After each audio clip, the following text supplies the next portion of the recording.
Ashwin sweets and ஸ்நாக்ஸின் விழா கால கொண்டாட்டம். இந்த தீபாவளியை அஸ்வின்ஸின் இனிப்பு மற்றும் கார வகைகளை வாங்கி மகிழ்ச்சியுடன் கொண்டாடுங்கள்.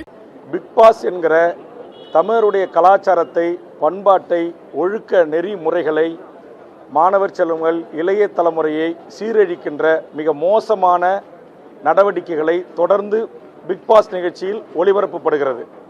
இந்த ஸ்கிரிப்ட் ரைட்டர் என்று சொல்லக்கூடியவர்கள் தமிழ் சமூகம் எக்கேடு கெட்டாலும் கவலை இல்லை, நமக்கு வருமானமே மிக முக்கியம் என்கிற அடிப்படையில் அந்த நிகழ்ச்சியை நடத்தி வருகிறார்கள்.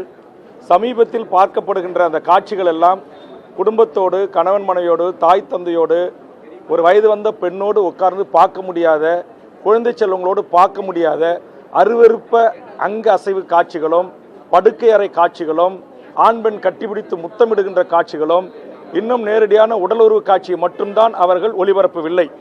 இவ்வளவு கேவலமான, கீழ்த்தரமான, அநாகரிகமான ஒரு நிகழ்ச்சியை நடத்தி தான் பணம் சம்பாதிக்க வேண்டுமா என்ற கேள்வி என் மனதில் எழுந்து நான் தொடர்ந்து ஜனநாயக ரீதியாக அறிக்கைகள் தந்து கொண்டிருக்கிறேன்.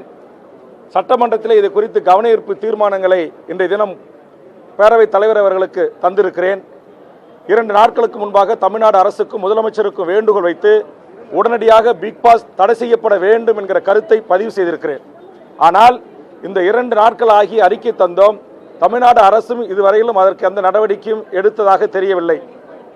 ஆதலால் எனது அருமை பத்திரிகை ஊடக நண்பர்களின் சார்பாக நான் கொடுத்திருக்கிற இந்த கவன ஈர்ப்பு தீர்மானத்தை எடுத்துக்கொண்டு பேரவைத் தலைவர் அனுமதித்து கண்டிப்பாக இதற்கு தமிழ்நாடு முதலமைச்சரும், செய்தி ஒலிபரப்புத்துறையும், தகவல் தொழில்நுட்பத்துறையும் இதற்கு தடை விதிக்க வேண்டும். இல்லை என்று சொன்னால் இத்தனை ஆண்டு காலமாக அறிவித்து ஜனநாயக ரீதியாக அறிக்கைகளை விட்டு பத்திரிகையாளர்கள் வேண்டுகோள் வைத்து தொலைக்காட்சி அதை கண்டுகொள்ளாமல் புறந்தள்ளுகின்ற இந்த நிலை அவர்கள் உணர்த்துகிற வகையில் மிகப்பெரிய ஒரு முற்றுகை போராட்டத்தை தமிழக வாழ்வுரிமை கட்சி பிக் பாஸ் அரங்கத்திற்குள்ளாகவும் காட்சி முன்பாகவும் பல்லாயிரக்கணக்கான தமிழக வாழ்வுரிமை கட்சியினுடைய தாய்மார்களை திரட்டி மிகப்பெரிய போராட்டத்தை நடத்துவோம். இது இனியும் அனுமதிக்க முடியாது.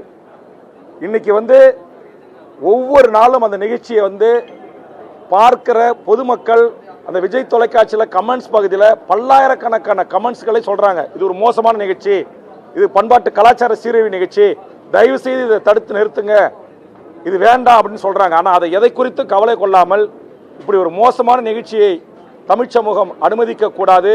தமிழக மக்கள் இதற்கு பெரும் ஆதரவு தர வேண்டும். என்னுடைய இந்த போராட்டத்திற்கு எங்களுடைய உணர்வுகளை புரிந்து கொண்டு மாண்புமிகு தமிழ்நாடு முதலமைச்சரும் தமிழக அரசும் உடனடியாக அந்த நிகழ்ச்சியை தடை விதிக்கணும்.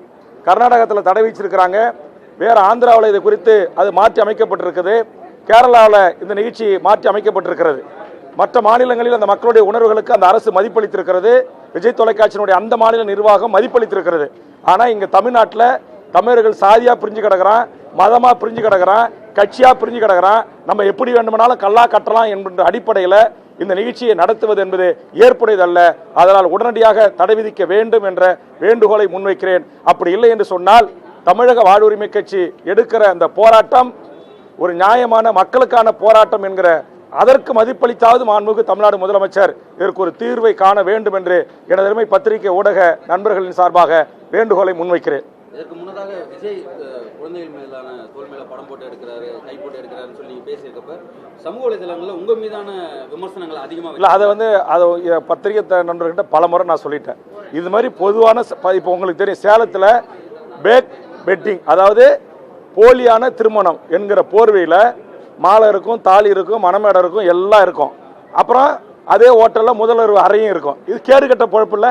இது எப்படி தமிழ்நாடு அரசுகளை அனுமதிக்கிறீங்க? தமிழ்நாட்டில் இதை எதிர்த்து இன்றைக்கு போராடி தமிழ்நாடு அரசின் கவனத்துக்கு கொண்டு சென்று நான் தடுத்து நிறுத்திருக்கிறேன். அதே மாதிரி ஏற்கனவே தமிழ்நாட்டு பெண்கள் அழகா, கேரளா பெண்கள் அழகா, இதே விஜய் தொலைக்காட்சி நடத்த முன் வந்த போது அதை நான் தடுத்து நிறுத்திருக்கிறேன்.